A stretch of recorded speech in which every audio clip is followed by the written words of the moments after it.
اگر کسی نے ٹیلی فون پہ نکاح کیا اور قبول کہا، وہ نکاح نہیں ہوتا۔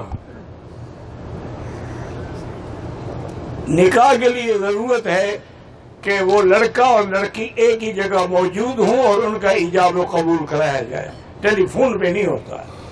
اگر آدمی کوئی مجبور ہو تو وہ کسی کو اپنا وکیل بنا دے کہ تم میری طرف سے جا کے ایجاب قبول کر لو۔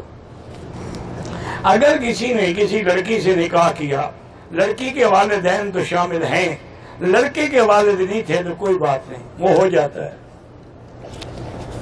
ولی کی شرط لڑکی کے لیے ہے۔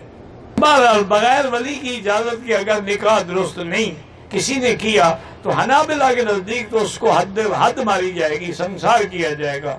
لیکن باقی ائمہ کہتے ہیں حد تو نہیں لگے گی، لیکن وہ فاسق و فاجر ہے، تعزیر ہوگی تاکہ آئندہ ہر کوئی ایسی جرات نہ کرے۔